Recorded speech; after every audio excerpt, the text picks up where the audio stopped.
Welcome to Ways to Love Your Money. I'm Elisabeth Dawson, and today we're going to have a big insight because when we talk about running a business or being an entrepreneur, there's so many facets with it. So our guest today, who is really earned her stripes, her name is Miss Tracey Bissett, and she has this talent that she works with these business owners, entrepreneurs, shows them actually how to create like their financials to know what they're looking at and really create a synergy of how to make their business more profitable. I think you're going to enjoy this show. Stay tuned. We'll be right back after a commercial. But this is something where if you're investing in your education is about being the most successful entrepreneur, this is probably a show you don't want to miss. Stay tuned.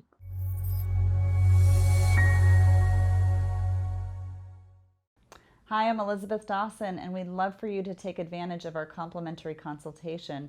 We'll be happy to talk with you. If you can go down to the link right here on this page and actually book your appointment with us, it'll take you right to our calendar.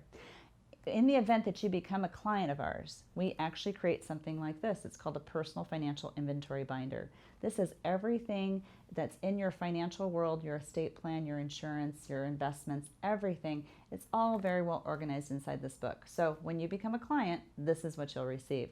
Again, take advantage of our complimentary consultation, click the link below, and go ahead and make your appointment. We look forward to talking to you soon. Welcome back to Ways to Love Your Money. I'm Elisabeth Dawson, and we have Miss Tracey Bissett here. She's actually from Canada. She's got a great business up there for entrepreneurs. She is the Chief Financial Fitness Owner, and basically she's educating the world. Even though she's in Canada, I think she can reach a lot of different people out there, especially with that entrepreneur spirit. So I'm not going to take her thunder. I'm going to let her tell us about who she is. And again, welcome. Thank you so much for being here today, Tracey. Oh, thanks so much. It's my pleasure, Elizabeth. So tell me a little bit about your drive of passion to get you to this place where you're educating the entrepreneur. What really spoke to you to get to that place?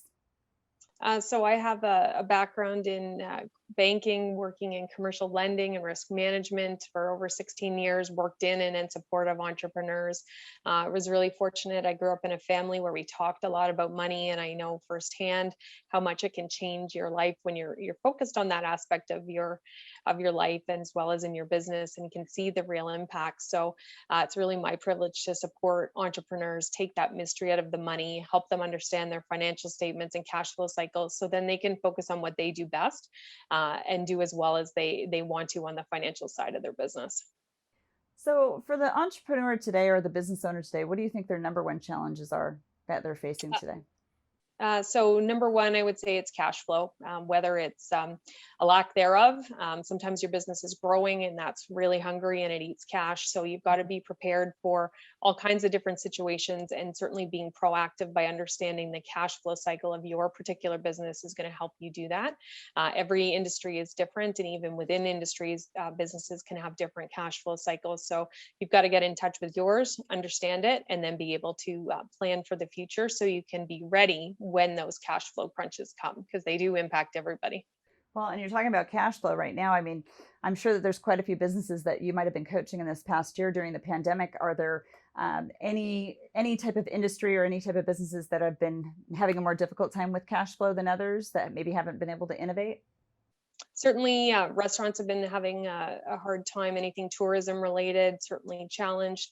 Those that have been able to pivot, maybe bring some of their offerings to takeout, maybe to online offerings, results would still be down, but they've been able to keep afloat.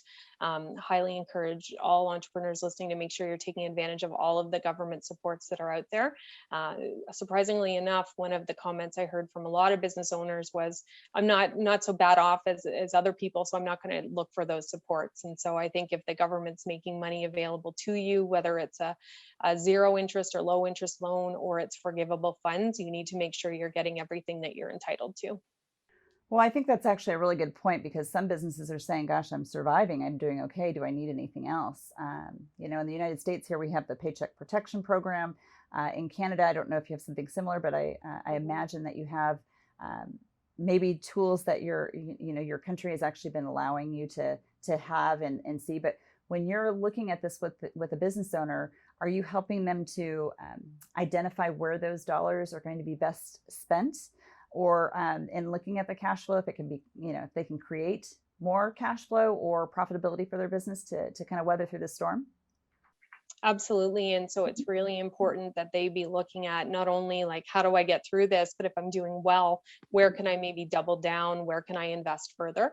And you may be able to grow your business actually with some of these government supports. So as I said, I think everybody should get access to them. If you just keep the cash in your bank account, great. We don't know how long things are going to go on the way they are into 2021.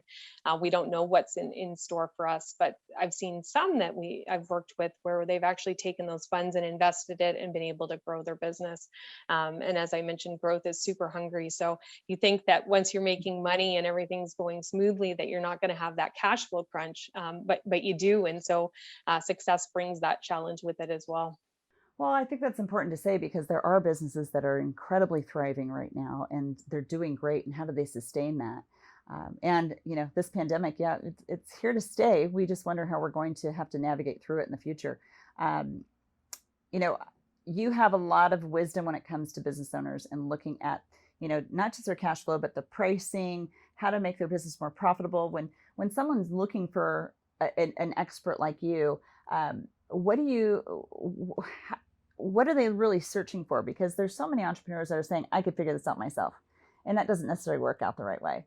But from the businesses that you like to work with, who do you think has the the most motivation to want to work with the expert like you? So I'd love to say that all of my clients are just personally motivated to learn as much as they can, but that is not usually how they come to find me. Yeah. There are a few like that, but typically they're coming to work with me because they've hit some inflection point in their business where things are not going the way they want. And they realize that they cannot figure this out on their own. And if they want to be able to continue to support their family, keep their employees being paid, that they do need to make a change. And so that realization of that full accountability stopping with them has fully set in, and they make that leap then to get the help. And I can tell you that most of the time I'm working with entrepreneurs, especially when we're working one-on-one, there's tears at some time, and this is men or women. Mhm. Sometimes it's tears of joy that I finally figured this out and I know how we can get through this. Other Yeah. times it's how did I let it get to this point where I can't really control what's going on. And so the ones that I'm working with, we move all the way through. The change is very dramatic. Oftentimes I see people making changes while in between sessions that we're working together. One client in particular realized, I'm working so many hours and I can't get paid. It was a graphic design type business. And by looking at the costs and her rate per hour was actually able to go out after scanning the market and competition and go out and do a pricing increase right away. So we've barely gotten through half the sessions and now she's already working less because she can Wow. start to see that impact. And so it's all about knowing the numbers, not just for the sake of knowing them, but knowing them so that you can see how you can use them and use money as a tool to grow your business and drive to the goals that you've set for it. That's a powerful statement. I think there's so many business owners, entrepreneurs that are afraid to maybe raise their prices because they are afraid that they won't have as much business. Um, Absolutely. but I think what I'm kind of gleaning from this conversation is that you're saying, no, that's the better approach in some situations because then you are actually working in an environment where you're making as much, maybe even more now, but you're working with the client that you want to work with. Yeah, what comes up a lot of times for entrepreneurs are on the pricing aspect is all of this feelings that you have inside about your worth. So when you're asking someone to pay you a certain amount of money, any doubts you have or insecurities about yourself and the work that you do or your value seem to surface. And we form our views about money when we're young children, so 5, 6, 7 years old. So any stories you've been telling yourself because that's how you grew up feeling about money, that all carries through. So sometimes there's some work to be done in your mindset before you can be able to go out and ask for that additional pricing.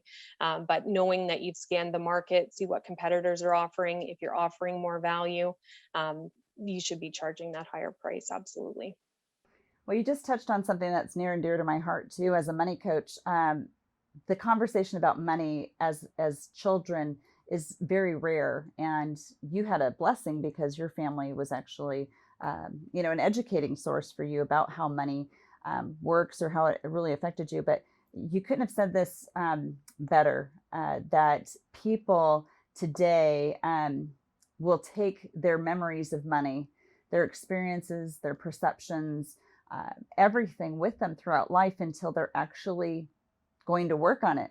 If they choose to work on it to actually create more control over those decisions and passions. So I know that you have a place where you're working on educating even to youth. So do you want to talk a little bit about that?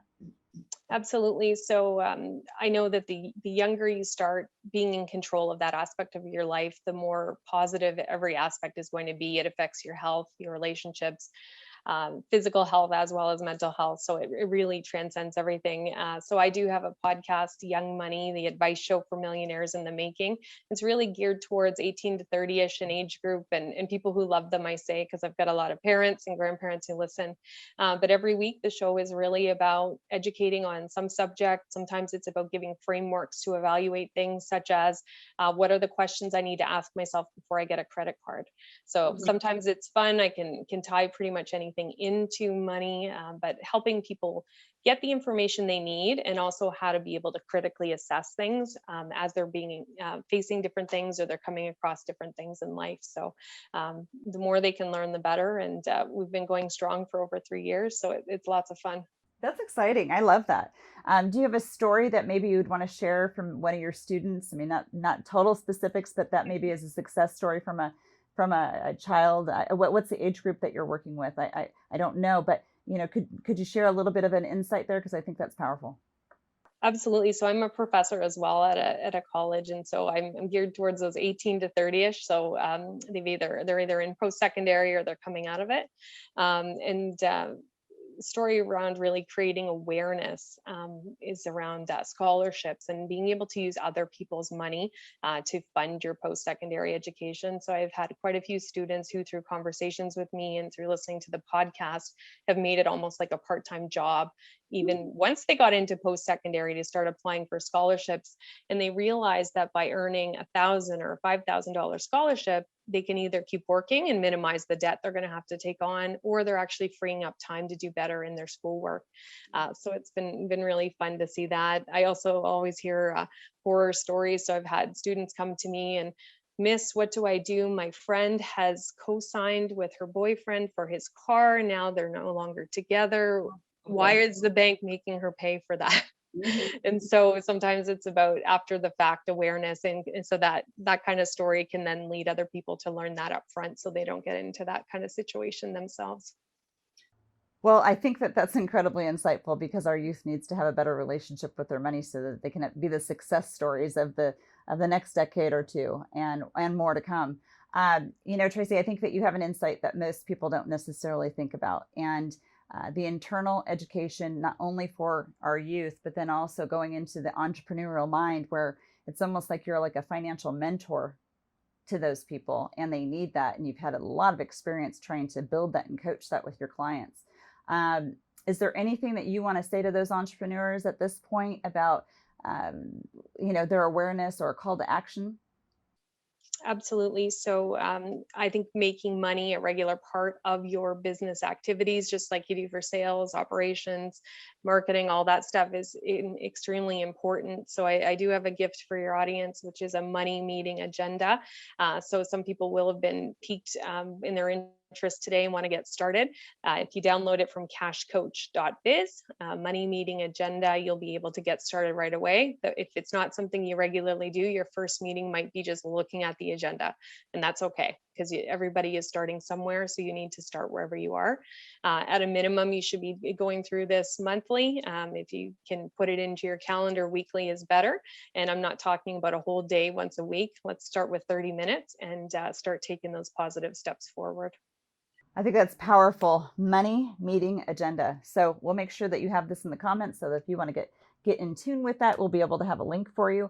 Again, Tracey, thank you so much for being on the show. It's a pleasure. It's a breath of fresh air that you're even trying to educate the mindset of the, let's say, 18 to 30-year-old population, maybe a little bit younger, maybe a little bit older, but education is an amazing thing. If you take it in and you actually make it part of your world, no one can take it away from you.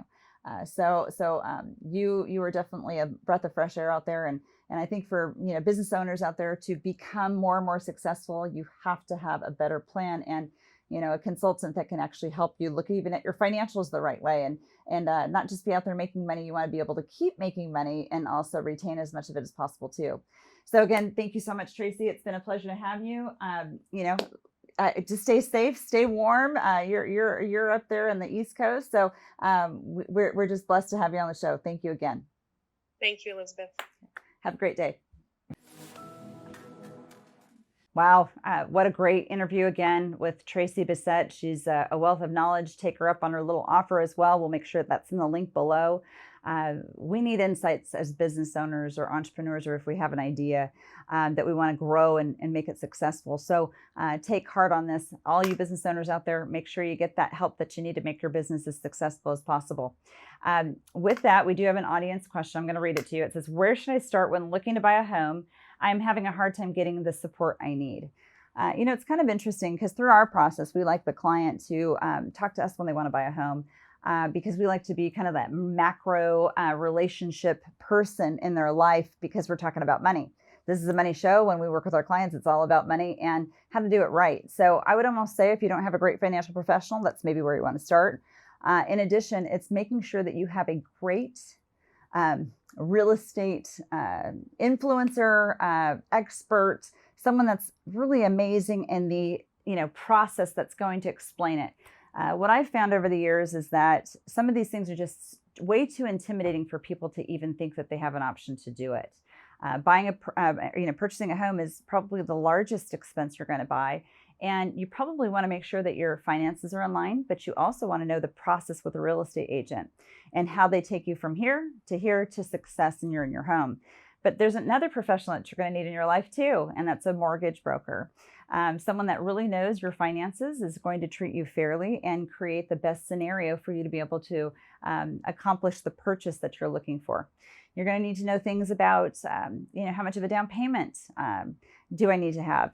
So many times people consider, gosh, I need to have 20% of a down payment. Well, in California, with the average median home being anywhere from $600,000 to $700,000, 20% might be prohibitive. And then you might think I'll never be able to own a home. But there might be states within the United States that basically you could buy a home for $100,000 or $200,000. So 20% down payment there might be a different conversation. But again, you want to align all your financial professionals, your money people, and also know exactly what to expect through the process because it's highly emotional. It's highly emotional. Nobody ever talks about that. There's so many of our emotions are kind of going this way and that way when we're trying to buy a property that we get caught up in it and we're all totally consumed by it. So make sure you have a great team that can walk you through it and give you peace of mind so that when you get to the other side, you're just as excited about the new home you just purchased.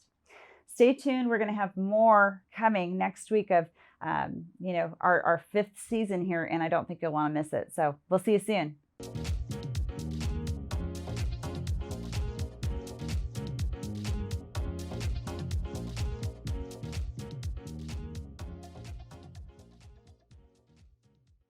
The information provided in this show is for informational and educational purposes only. This show is not investment advice, nor is it intended to address the financial needs of any particular viewer. The opinions expressed on this show are not intended to be an endorsement of any particular investment strategy or service of any other kind. You must make an independent decision regarding investments or strategies mentioned throughout the show.